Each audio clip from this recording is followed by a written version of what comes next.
Hello everyone, we are starting with assessment worksheet 1. This is from class 10th and subject is science. तो यहाँ पे कुछ MCQ based questions हैं, जैसे कि आपको पता है कि आपके जो पेपर होने वाले हैं वो MCQ बेस्ड होने वाले हैं टर्म 1. तो अच्छे से देखना, इस वीडियो को पूरा देखना और ध्यान से सुनना. फर्स्ट क्वेश्चन में हमसे पूछा है symbol of sodium, copper and magnesium are respectively. तो आपको लाइन वाइज बताने हैं, ऐसा मत करना कि कहीं पे भी कोई भी लिखा हुआ है और उसको आपने टिक कर दिया. लाइन वाइज रिस्पेक्टिवली का मतलब ही यही होता है कि आप लाइन वाइज बताओगे. सोडियम क्या होता है Na, कॉपर क्या होता है Cu, मैग्नीशियम क्या होता है Mg. तो ये क्या हो गया हमारा B option is correct. Next देखते हैं symbol of chlorine and chloride are respectively. Again respectively दिया हुआ है. तो क्लोरीन क्या होता है ओनली Cl, क्लोराइड क्या होता है Cl माइनस. जब एक चार्ज ये गेन कर लेता है तो Cl और Cl माइनस कहाँ पे लिखा हुआ है ऑप्शन नंबर सी में. नेक्स्ट देखो formula formed by the combination of silver and iodine. Silver का सिंबल क्या होता है Ag और आयोडीन का क्या होता है I. तो कौन सा सबसे सही लिखा हुआ है ये वाला, क्योंकि Ag आप लिखोगे पहले, फिर उसके बाद बिग I होना चाहिए. और यहाँ पे देखो A भी बिग है, G भी बिग है, I भी बिग है. ये तो बिल्कुल गलत है. यहाँ पे देखो स्मॉल A से स्टार्ट हो रहा है, ये भी गलत. स्मॉल Ag ये तो सही है, Ag तो सही लिखा है, लेकिन I भी क्या होना चाहिए था बड़ा होना चाहिए था, क्योंकि ये एक दूसरा एलिमेंट है. तो right option is C. Next उन्होंने हमसे पूछा वैलेंसी बताओ पोटाशियम की और क्लोरीन की. तो पोटाशियम की जो एटॉमिक नंबर होता है वो कितना होता है पोटाशियम का 19 होता है. क्लोरीन का कितना होता है 17 होता है. अब पोटाशियम जो है, पोटाशियम क्या करता है 19 है. 19 को कैसे ओपन करोगे 2 8 8 1. ठीक है. अब इसके पास एक एक्स्ट्रा इलेक्ट्रॉन है देने के लिए, शेयर करेगा ये, तो इसका मतलब +1 है इसके पास, तो इसकी तो +1 हो गई. क्लोरीन के लिए कैसे लिखोगे 2 8 7. अब इसको क्या चाहिए ऑक्टेट कंप्लीट करने के लिए 1 चाहिए, तो -1. सो ये हो गया आपका right option, C is the correct one. Next देखते हैं correct formula of calcium phosphate is.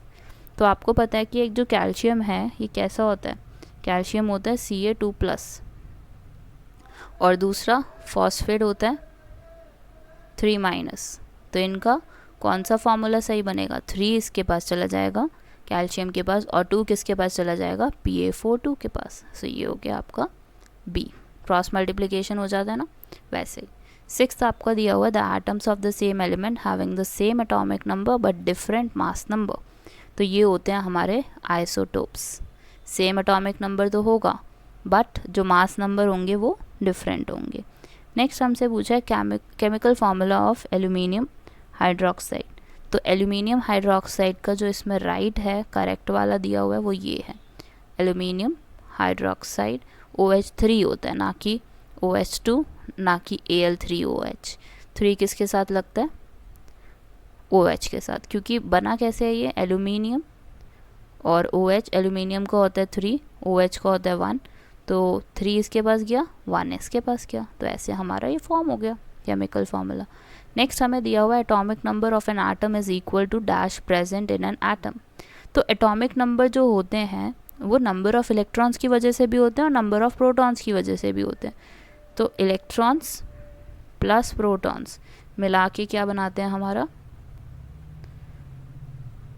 Atomic number. So D option is the correct one.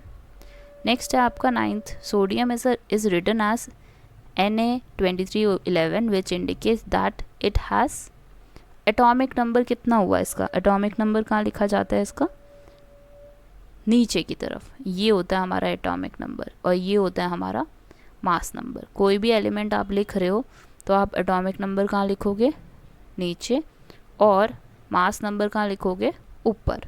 तो ये हो गया आपका सी वाला. ठीक है. Atomic number is 11 and mass number is 23. Magnesium hydroxide is MgOH2 लिखा है ना, मैग्नीशियम पढ़ते हैं इसको OH2 लिखते हैं.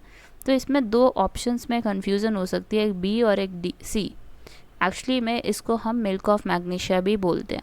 ये एक बेस होता है जिसको आप यूज़ करते हो as a antacid.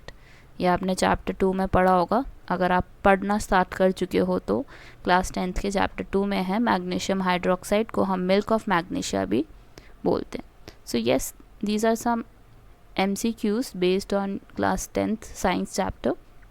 So yeah, this may be there in term 1, तो इसकी अच्छे से प्रैक्टिस कर लेना एक बार।